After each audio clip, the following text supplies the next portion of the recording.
నమస్తే welcome to Yoyo Cine Talkies. Star heroine Samantha గురించి ప్రత్యేకంగా పరిచయం అవసరం లేదు. ఈ బ్యూటీ తన అందం అభినయంతో అందరినీ ఆకట్టుకుంది. అతి తక్కువ సమయంలోనే స్టార్ హీరోయిన్ అయిపోయింది. అయితే సమంత తన మొదటి సినిమాతోనే యూత్ ను విపరీతంగా ఆకట్టుకుంది. ఆ సినిమా బ్లాక్ బస్టర్ హిట్ కావడంతో సమంతకు వరుస ఆఫర్స్ క్యూ కట్టాయి.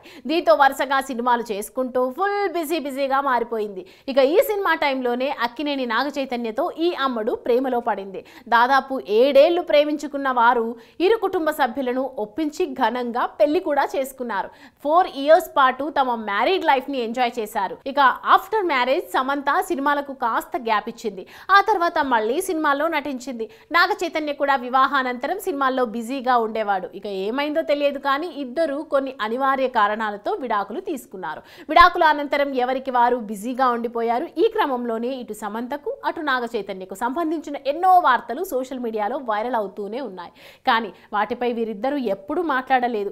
ఏది ఏమైనా ఎప్పటికైనా వీరిద్దరూ కలుస్తారని ఆశ ఇన్ని రోజులు ప్రతి ఒక్కరిలో ఉండేది. అలాగే అక్కినేని కుటుంబంలో కూడా వీరు కలుస్తారని ఏదో ఒక చిన్న ఆశ ఉండేదట.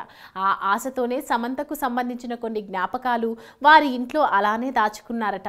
ఇక ఇన్ని రోజుల గ్యాప్ తర్వాత వీరిద్దరూ కలవరని తెలుసుకొని అక్కినేని ఇంట్లో సమంతకు సంబంధించిన కొన్ని ఫోటోలను వారి స్టోర్ రూమ్ నుంచి తీసేశారని ఇండస్ట్రీ వర్గాల్లో టాక్ వినిపిస్తోంది. కానీ వీరు కలిస్తే బాగుంటుందని సమంత నాగ చైతన్య అభిమానులు ఎప్పటి నుండో కోరుకుంటున్నారు. ఈ విషయం తెలిసినప్పటి నుంచి వీరు కలవరని అంతా ఫిక్స్ అయిపోయారు. ప్రస్తుతం ఈ వార్త నెట్టింట్లో వైరల్ గా మారింది. దీనిపై సమంత ఏ విధంగా స్పందిస్తుందో చూడాలి. హాయ్ హలో మెస్మరైజ్ చేసే మూవీ ముచ్చట్లు రిలీజ్ అయిన వెంటనే రివ్యూస్ మీ అభిమాన తారల రియల్ స్టోరీస్ సినిమా సమాచారం ఏదైనా క్షణాల్లో మీ చెంతకు. మరింకెందుకు ఆలస్యం, యోయో సినీ టాకీస్ ని సబ్స్క్రైబ్ చేసుకోండి. హలో నోటిఫికేషన్ కోసం గంట కొట్టడం అస్సలు మర్చిపోకండి.